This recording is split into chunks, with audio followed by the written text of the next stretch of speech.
31, All Hail the Power of Jesus' Name. Song number 31, let's sing it out. All four verses on that first verse.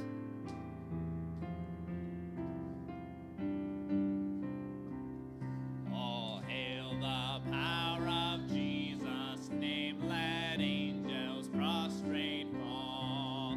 Bring forth the royal diadem and crown him Lord of all.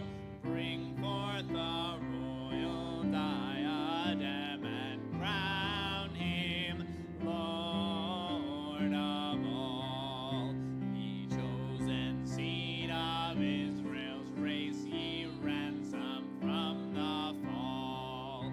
Hail him who saves you by his grace and crown him Lord of all. Hail him who saves you by his grace and crown him Lord of all. Let every kindred, every tribe on this terrestrial ball to him all majesty ascribe and crown him Lord of all. To him all majesty ascribe and crown him Lord of all. Oh, that with yonder sacred throng we at his feet may fall. We'll join the everlasting song and crown him Lord of all. We'll join the everlasting song and crown him Lord of all. Great singing. You may be seated. Amen. Well, look at that. Services will begin in 3 minutes. We're a little early, but not really.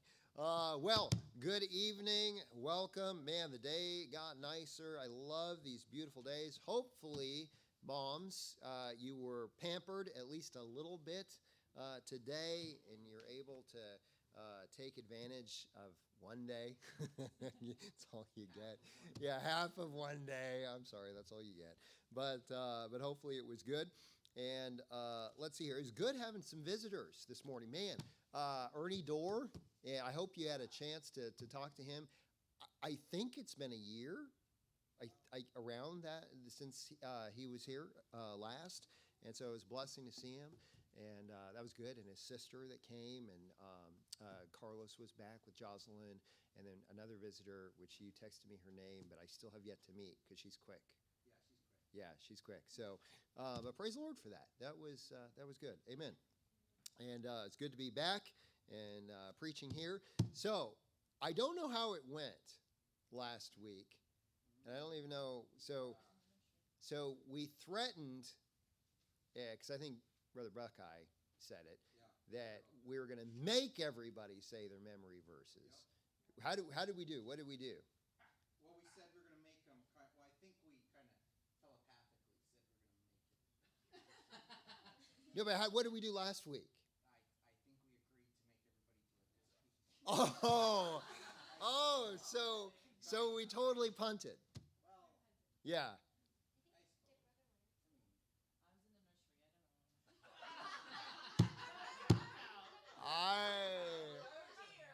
Oh, wow. we had a couple sayers, but we said. Couple sayers. No, I mean, they said it.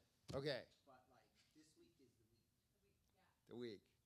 So we'll Third week going. Okay, so I mean, if we're still continuing, it's 1 John 5:13 and Hebrews 4:12, right? So we're kind of combining them, right? So who can say it? But whoa! Look at that. Hold on. Miss Kitty, you've said a bunch, so hold on. Yeah, so hold on. Johnny. Let's see. 1 John 5:13. Yeah. 1 John 5:13. These things have I written unto you, that these things have I written unto you, who believe on the name of the Son of God, that ye may know that ye have eternal life, Amen. Amen. Give him a hand. All right, Lori was right there, like willing you to say it. So go ahead, Lori. Oh, yeah.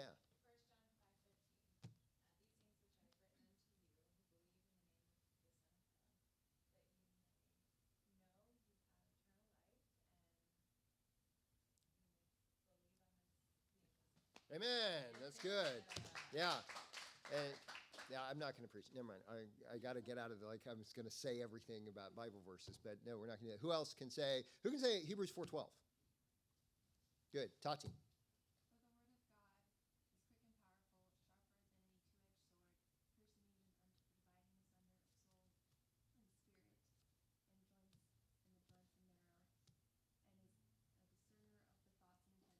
Amen. It's good. Good. Who else that like hasn't really said verses much at all? Who should I? Reese. What does that mean? No? No, hey, though, hold on. You have junior service verses, right? From a couple, oh, okay. That exhausts your memory, I know, right? Yeah. He's like, that's a couple weeks ago, Pastor. I already got my points for that. I'm done. I already got my points. All right. Who else wants to say it? Miss Kitty was like, no, and I didn't pick on her. I'm sorry. Okay, Miss Christelle.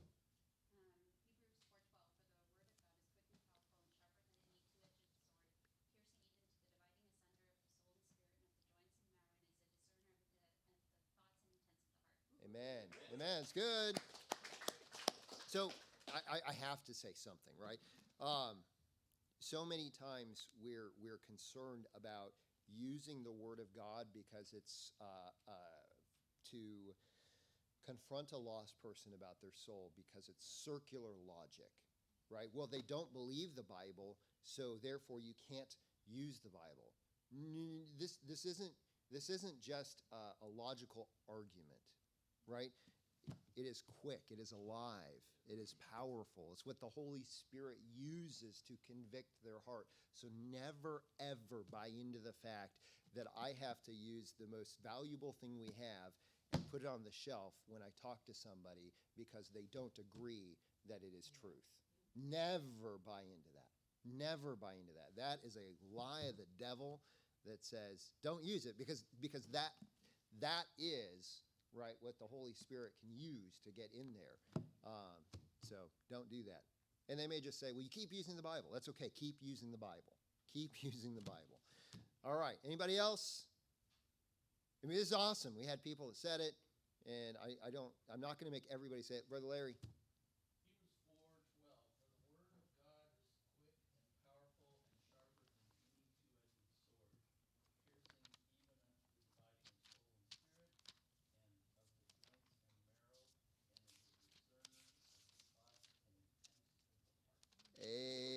Amen.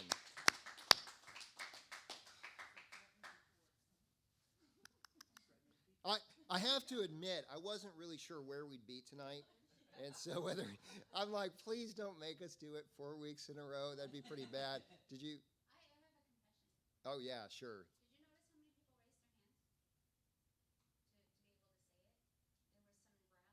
Did you notice how many people raised their hands to be able to say it? There was some rallying of groups. Ah. So the class was motivated Oh. because we hadn't been doing very well. So Miss Kitty came and said, okay. So the pastor, when he asked us, we all have to say, pick me. That's awesome. It was a Shrek moment. Yeah. No, it was great. I was surprised. I was surprised. But it was good. So I wasn't prepared on what verse we were going to say. So I'm like, this is going to like go to the next week, which is awesome. Which is awesome. What?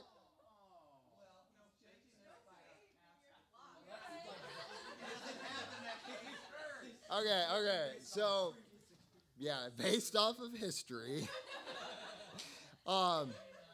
Revelation 20, 14, and 15.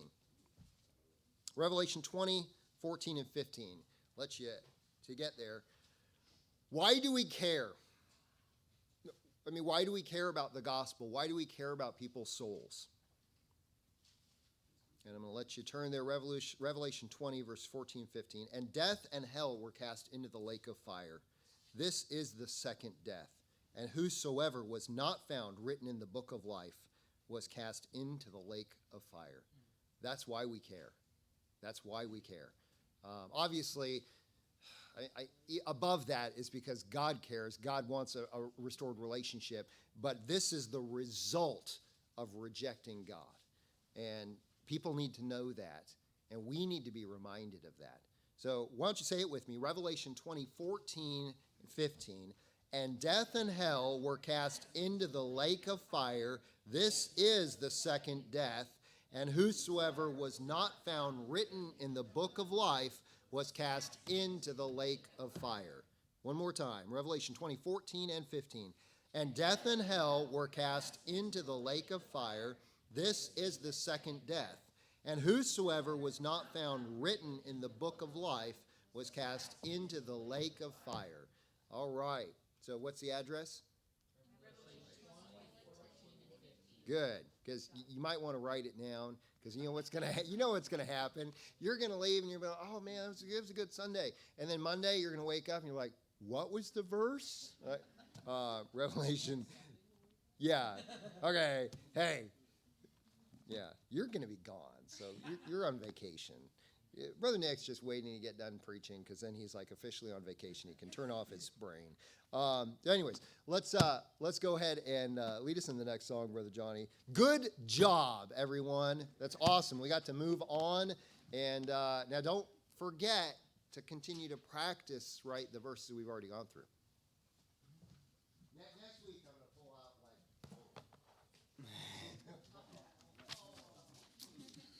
All right, let's all stand. Song number 328, At the Cross.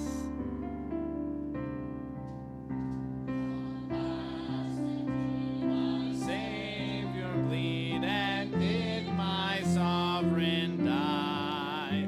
Would he devote that sacred head for such a worm as I? At the cross, when I first saw the light, and the burden of my heart rolled away.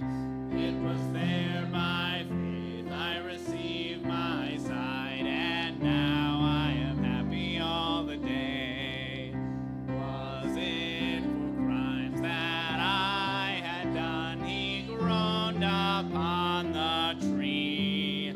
Amazing pity, grace unknown, and love beyond degree. At the cross, where I first saw the light, and the burdens of my heart rolled away. It was there by faith I received my sight, and now I am happy all the day. Well might the sun in darkness hide, and shut his glories in, when Christ the mighty Maker died for man, the creature's sin. At the cross, where I first saw the light, and the burden of my heart rolled away. It was there by faith I received my sight, and now I am happy all the day. But drops of grief can ne'er repay the debt of love I owe. Here, Lord, I give myself away, 'tis all that I can do. At the cross, where I first saw the light, and the burden of my heart rolled away. It was there by faith I received my sight, and now I am happy all the day. Great singing. Let's turn to song number 62. He is Lord. Song number 62. I had to go by memory that last song, so it's a good thing it was a recognizable song, because I had a totally different page. And I was like, what's going on?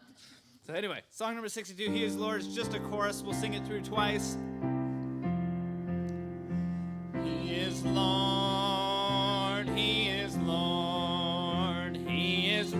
risen from the dead, and he is Lord. Every knee shall bow, every tongue confess that Jesus Christ is Lord. He is Lord, he is Lord. He is risen from the dead, and he is Lord. Every knee shall bow, every tongue confess that Jesus Christ is Lord. Great singing. You may be seated. Amen. All right, so we're going to have teen class again next Sunday night. Excited for that, but I get to sit and listen to some preaching tonight. So grateful for Nick, and man, how long? It's August, so it's almost like 3/4 of a year, I think, that he's been with us already, something like that. And appreciate him and just the work that they're doing, and grateful to be able to give him the opportunity to preach on Sunday nights. Again, right, Nick is planning at some point in the future to plant a church, and potentially on the north side of Chicago, if that's where the Lord continues to lead. And just excited to be able to be a part in that. So when Nick comes to preach, you know what we say when you hear truth. Amen. Amen. That's right. It means of a truth. It means that's right, and I agree with it. You know what's funny is if you're an amener, where like you're in a different context that's not church, and you're like, hey, what the person's saying is true, and you're like, amen. You're like, oh, actually, I'm not in church, but that's true, yeah. And so because when the preacher, like, one, it lets them know that you get it. Two, it lets them know you're on board with the Bible, and it's encouraging. So let's try and be an encouragement to Brother Nick. All right, Brother Nick. Well, once again, it was nice to be in Psalms for a week. Last week, that was really nice for me personally, but back once again to Judges, this time in chapter number 7, Judges chapter number 7. Just because of what Pastor said, I really want to take this time to thank Pastor, because in all honesty, there's a lot of guys my age in ministry and just out of Bible college that don't get the opportunity to preach every Sunday night. They don't get the opportunity to do what I get to do here at this church, and the opportunities Pastor gives me to grow and get ready for that moment of when we finally get to planning a church. It's just incredible, and I wouldn't trade this for anything, and I'm so thankful that God has us here and has us with Pastor specifically. So once again, Judges chapter 7. We're only going to read the first 8 verses in Judges chapter 7. Then Jerubbaal, who is Gideon, and all the people that were with him rose up early and pitched beside the well of Herod, so that the host of the Midianites were on the north side of them by the hill of Moreh in the valley. And the Lord said unto Gideon, the people that are with thee are too many for me to give the Midianites into their hands, lest Israel vaunt themselves against me, saying, mine own hand hath saved me. Now therefore go to proclaim in the ears of the people, saying, whosoever is fearful and afraid, let him return and depart early from Mount Gilead. And there returned of the people 22,000, and there remained 10,000. And the Lord said unto Gideon, the people are yet too many. Bring them down unto the water, and I will try them for thee there. And it shall be that of whom I say unto thee, this shall go with thee, the same shall go with thee. And of whomsoever I say unto thee, this shall not go with thee, the same shall not go. So he brought down the people unto the water, and the Lord said unto Gideon, every one that lappeth of the water with his tongue as a dog lappeth, him shalt thou set by himself. Likewise, every one that boweth down upon his knees to drink. And the number of them that lapped, putting their hands to their mouth, were 300 men. But all the rest of the people bowed down upon their knees to drink water. And the Lord said unto Gideon, by the 300 men that lapped will I save you, and deliver the Midianites into thine hand. And let all the other people go every man unto his place. So the people took victuals in their hands and their trumpets, and he sent all the rest of Israel, every man unto his tent, and retained those 300 men. And the host of Midian was beneath him in the valley. So let's pray and we'll get into the message tonight. Dear Lord, I just thank you so much for what you've done today and for the just beautiful day that it turned out to be. And Lord, I just thank you for the ability to be in your church tonight, Lord. And I just thank you once again for bringing Aaliyah and I here, and just the blessing that it's been to be in this church and serve here. And I just pray, Lord, that you'd use me tonight, direct my words, and Lord, just really work through me, because I can't do it without you, Lord. And I just pray that you'd be with me and help me. In Jesus' name, amen. So have you ever had one of those moments in your life where you're just like, you well up with pride, and to the extent that you get this weird look on your face? One of my favorite stories so far since we've been here is one time when we were out here, we were preparing for visitation, and my wife turns to Abby and says, Abby, watch this. If you ever want to make a guy feel awesome, you got to do something like this. So she takes her little water bottle that she couldn't open, and she goes, Nick, could you get this open for me? I can't get it. And so I struggled with it for a little bit, and I popped it open, and without even thinking about it, I just kind of went like this and smiled and looked at her, and she goes, see, Abby, I told you, he does it every time. And there I was in my shame, knowing that she had got me. But there are times in our lives when we do something, and instantly we feel a little bit of pride, like, look what I've done. Look what I've done. I've done this thing. And as we begin to get into our text, that's what God is trying to prevent as we're getting into this next passage. So it says in verse 1, then Jerubbaal, who is Gideon, and all the people that were with him rose up early and pitched beside the well of Herod. So the reference to calling him Jerubbaal again and not Gideon as it does in the rest of it could be that it's distinguishing one more time his family and the people that he knew call him Baal will contend. That's what Jerubbaal means. They call him that because of what he did against Baal. So it's further just emphasizing the fact he has denounced Baal and he's trying to follow God. So Gideon gets all the people with him, as we went over last time we were in the book of Judges, and he called in all these different tribes to come help him. So Gideon and all the people that were with him rose up early and pitched beside the well of Herod, so that the host of the Midianites were on the north side of them by the hill of Morah in the valley. Gideon gathers all of them early to journey south of the armies of the Midianites. And the hill of Morah, the cool thing about that saying was there's actually a man in the time of Abraham who was Morah, a Canaanite. And he was the land of Morah, the land or the hill of Morah. It was referring to a Canaanite that existed back in Abraham's day. And this portion of land was either passed down by this man or it was named that in honor of him over time. But this is the same general area that Abraham was in when he passes through the land of Morah. So that's just a fun little fact.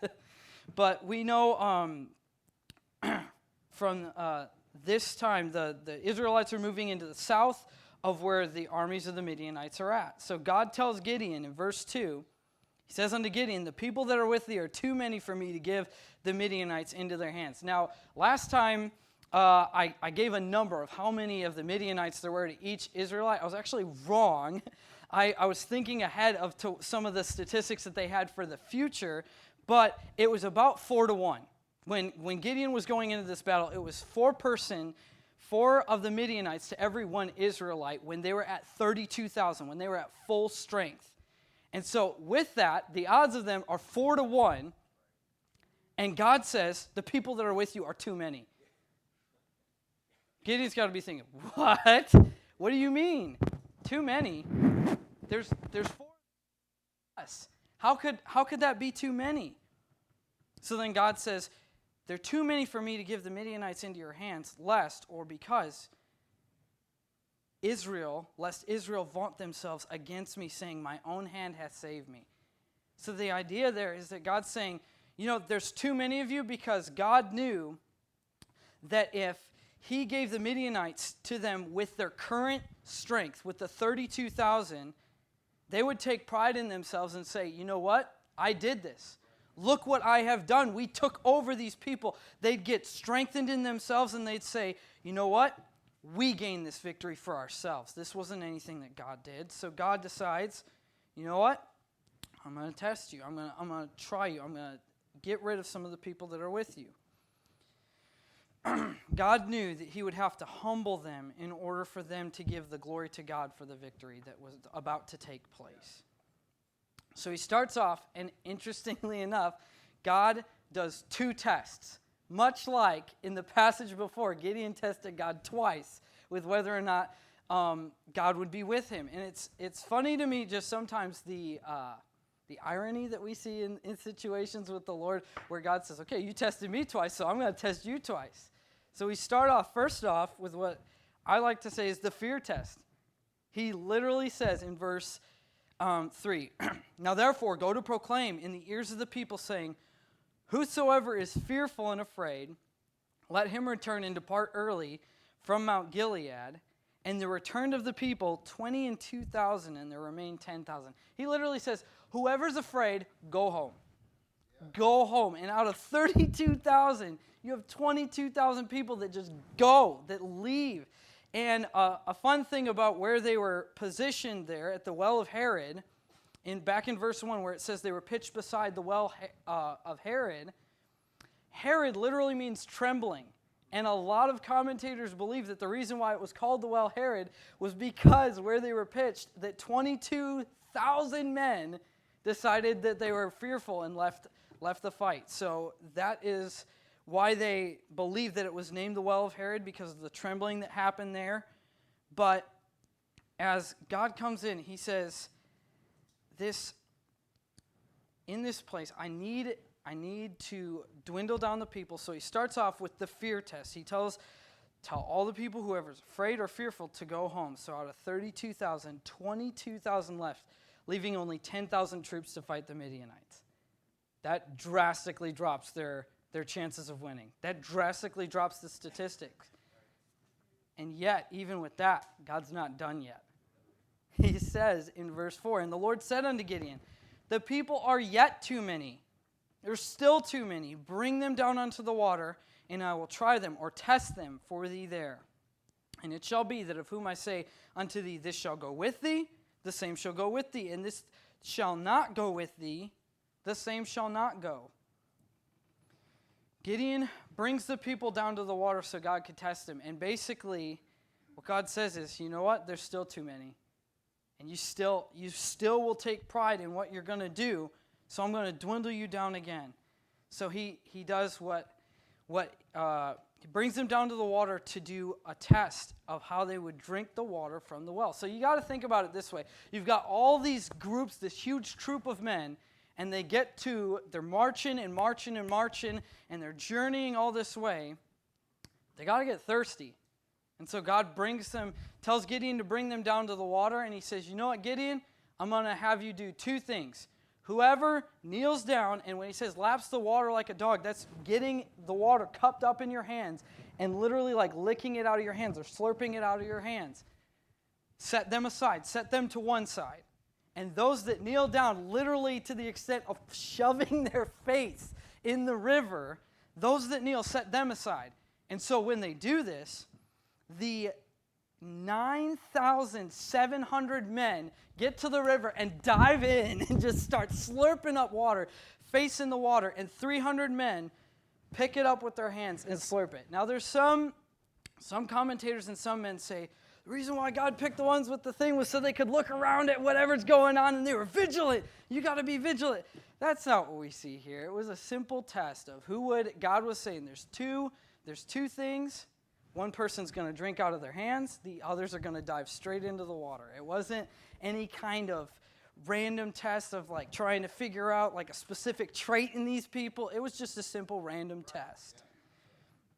And that was the point. It wasn't that it was a pointed test. It was a random test so that these 300 men would literally be random. It wasn't the mightiest. It wasn't the strongest. It wasn't the most vigilant. It was random people so that God could say, you couldn't pick the strongest men, and I wasn't picking the strongest men intentionally. So the number of people that left was only 300. So what was once 32,000 was now all the way down to 300. The odds were now, and this is what I was kind of looking forward to, and I misspoke, but the odds now of their 300 against the Midianites were 450 soldiers for every one Israelite.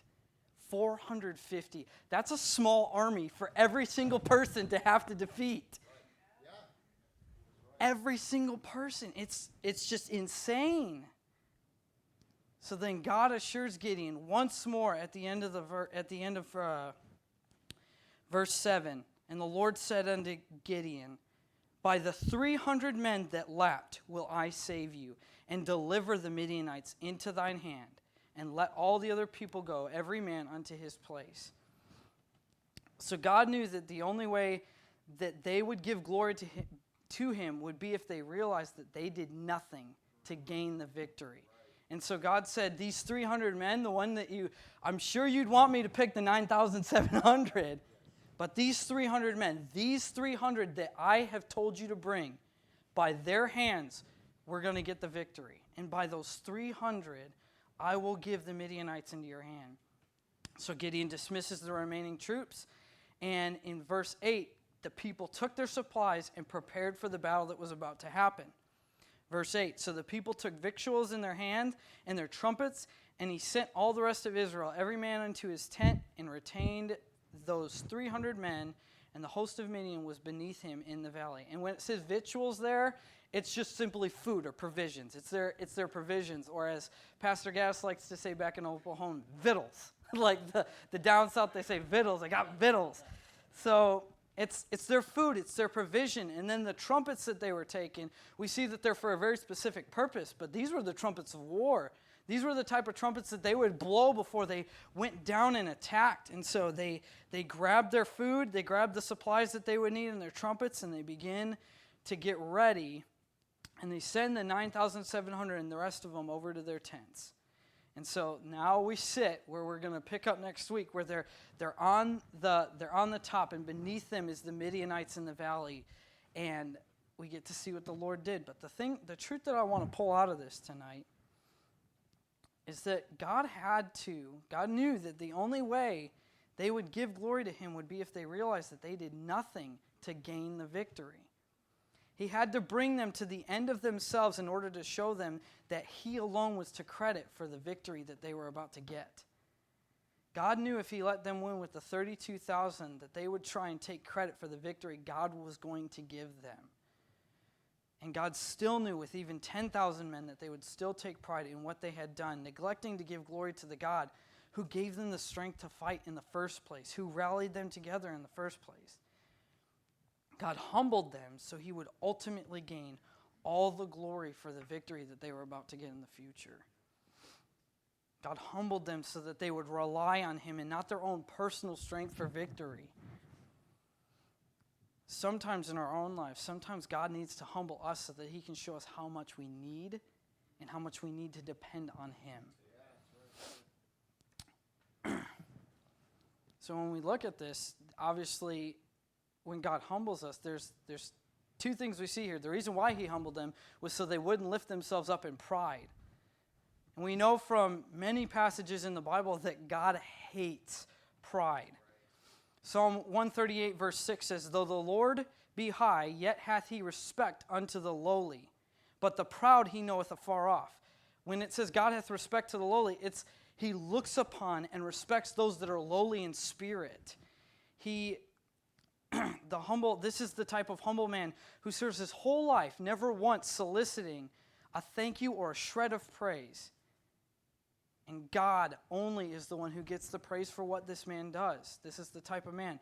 But the proud he knoweth afar off, this is talking about those that broadcast their victories. And the thing is that if you're prideful and puffed up in yourself, it's almost like there's a distance between you and God. That's what it's saying by the proud man's afar off. There's a distance between you and God, but when you're humble, it's as if God steps up next to you and says, I will be your strength.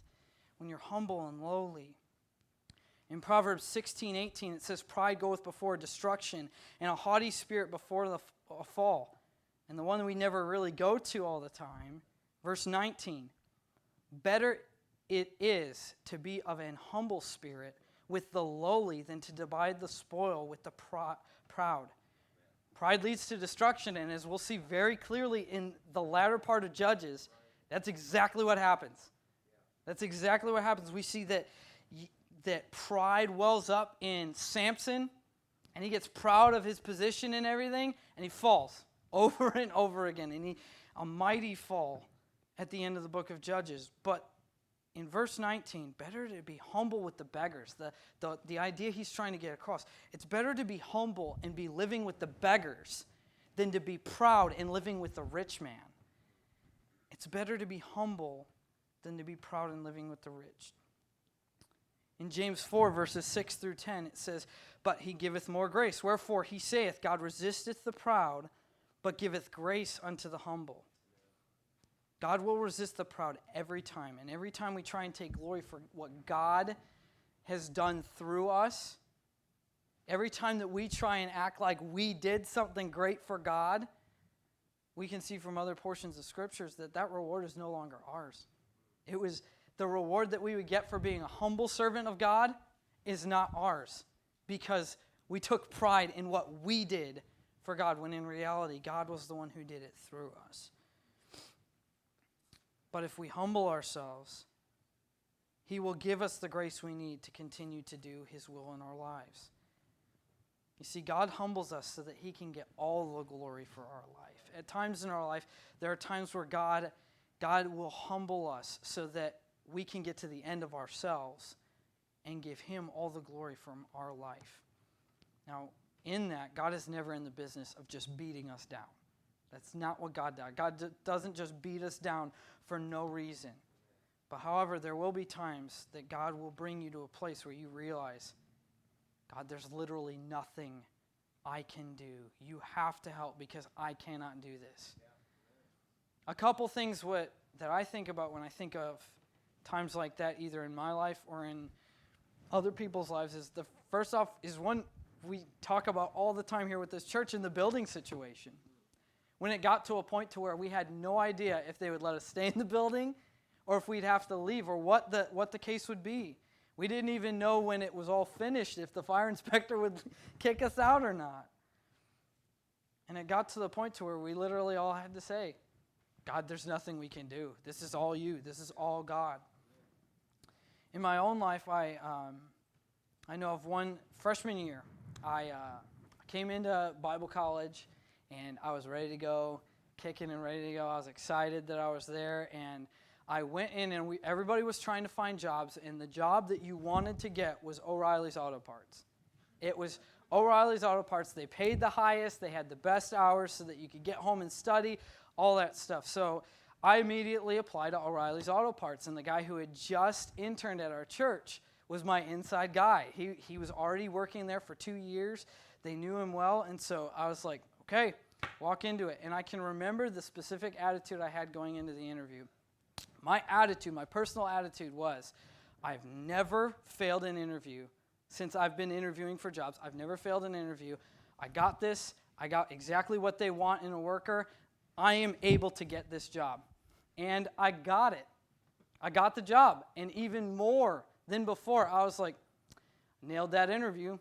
I did absolutely everything that I was supposed to.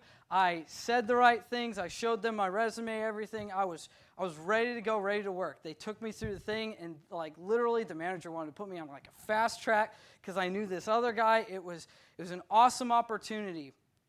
The day before I started, I broke my left wrist. And O'Reilly's Auto Parts, the one condition to working at O'Reilly's Auto Parts was you have to be able to lift 60 pounds a hand. And I can't use my left hand. So I show up to the first day of work with a brace on, and the manager goes, "What happened?" And I was like, well, I was playing basketball last night, and my wrist, literally this little peanut-shaped bone right in the middle of my wrist, just snapped. And I couldn't work. And they said, okay, well, we'll put you on the medical leave list, but you can't come back until you have a doctor's note that says you can lift at least 60 pounds with your left hand. And at this time, I could barely lift it up by going like this without it screaming in pain. So I go in and I get it casted and everything, and it got to a point to where it was 5 or 6 weeks that it was in a cast. And for some reason, I just did not realize that God was trying to humble me. And I was like, no, it'll be okay. I'll get out of this cast this time. Everything will be good. And I go into the doctor, and the doctor goes, well, I hate to tell you this, but we got to do surgery. And so after going almost an entire school semester, I was all the way down to Thanksgiving, and after almost a whole semester going without work, he then tells me that we have to open it up, and it would be another school semester. I'd literally be in a cast, and Aaliyah can tell you this because she was there. I was in a cast my entire freshman year.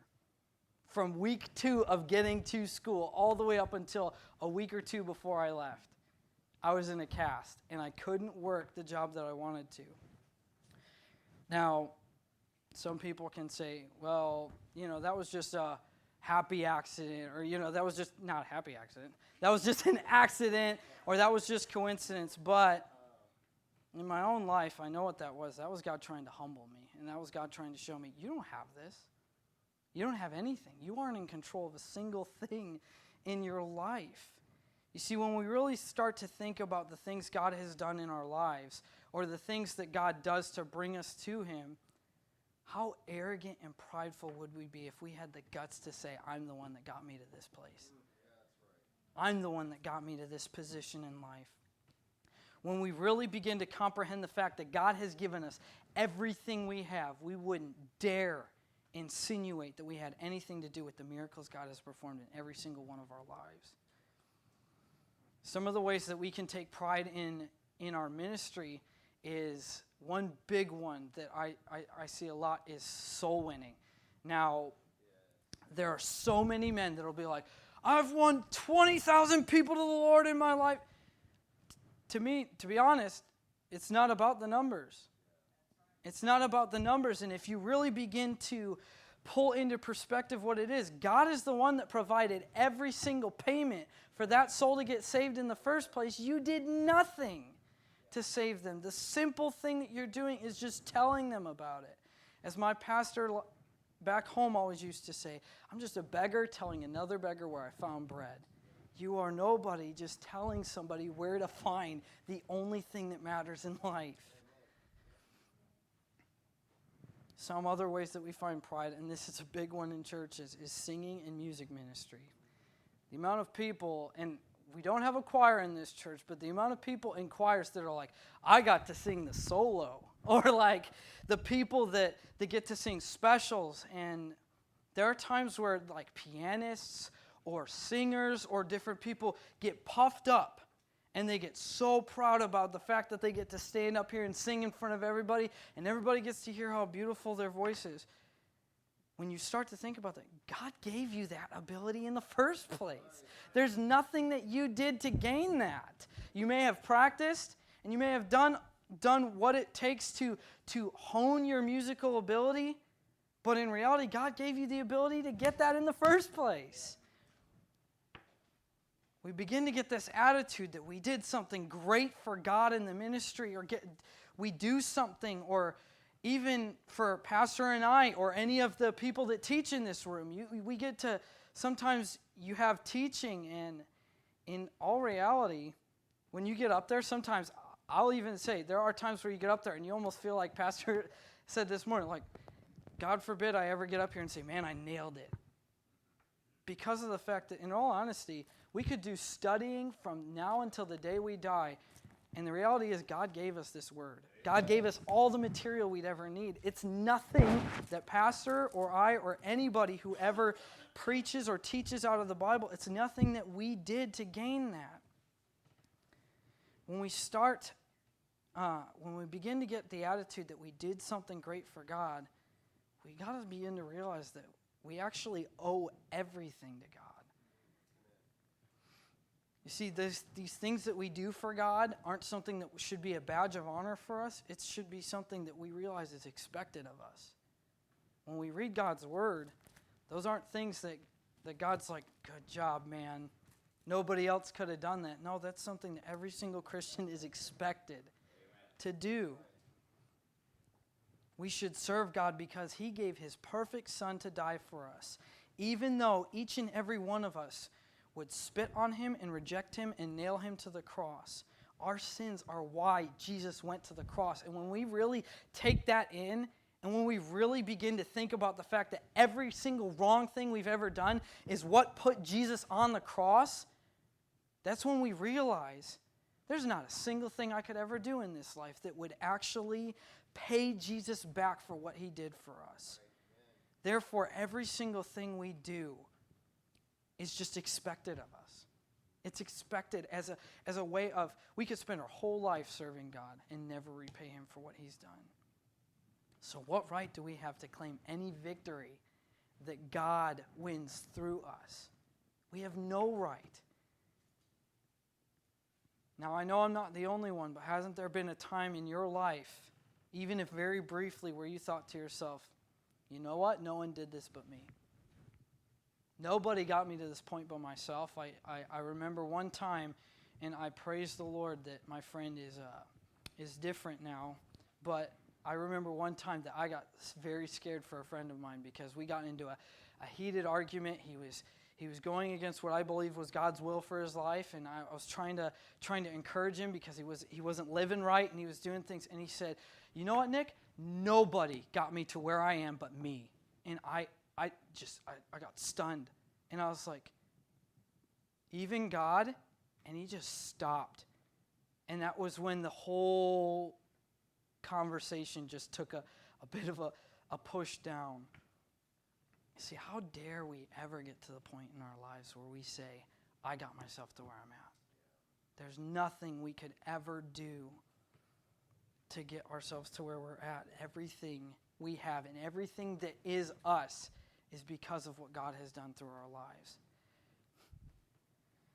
At times in our lives when we begin to think we are something, or when God foresees us being prideful in the future because of something He's calling us to do, He may give you a test or multiple tests, as He did with Gideon and his army. He may give you tests to bring you to a place where you say, none of this was me. There's not a single thing that I could ever do to get to this point, but all of this was God. This was all you, God. And when we can give all the glory, this is when we can give all the glory for any victory to God. God wants us. God, at times when we're beginning to get a little out of control or a little bit prideful or swelled up in what we're doing for God, there are times where God will come along us. God will humble us so that ultimately He can get all the glory from our life. Because that's all we're supposed to do anyways. That's our purpose. Our purpose, if you boil it down to one simple phrase, our purpose in this life is to give God the glory for everything He's done in our lives. To give God glory. That's our whole purpose in life. So tonight the question is simple. Are you gonna take pride in the things that you do for God? Because that's not the intent. And if we follow other scriptures, pride goeth before destruction. And there will be a reckoning. There will be a time when God will say, you know what? You had the wrong attitude and you thought it was all you, but it wasn't. It was all God, and it's always been all God. God humbles us so that ultimately He can get all the glory from our life. So don't treat it as if you do get humbled by God, don't treat it as if God's like shaming you or like get mad at God for that. He's just trying to bring you closer to Him. That's the coolest thing. One of the coolest things for me is the fact that, God resisteth the proud but giveth grace to the humble. And the verse that says, draw nigh to God and He will draw nigh unto you. And the proud He keeps afar off. If we're prideful, God hates pride. It's listed as one of the 7 things God hates. And if we're prideful, God will keep us afar off, as the psalmist said. But if we draw nigh unto God, He will draw nigh unto us if we humble ourselves. So tonight, you're going to take pride in something that God's done through you, or you're going to give all the glory to Him the way He's already deserves every ounce of our glory. God humbles us so that ultimately He can get all the glory from every area of our life. Let's pray. Dear Lord, as we conclude tonight, I just want to thank You so much for what You've done in my life and the times that You have had to come up next to me and smack me a couple times to get me back in line and to humble me so that I could ultimately be used the way that you would want me to be used of you, Lord. And Lord, you're so good to even do that. Lord, you've done everything for us, and you deserve glory for every part of our lives, and we should never do anything in our own pride. Lord, we just thank you for what you do, Lord. I just pray that tonight you'd ultimately get glory from the preaching, Lord, and I just pray that you'd be with us tonight. In Jesus' name, amen. I'll give you a minute to respond.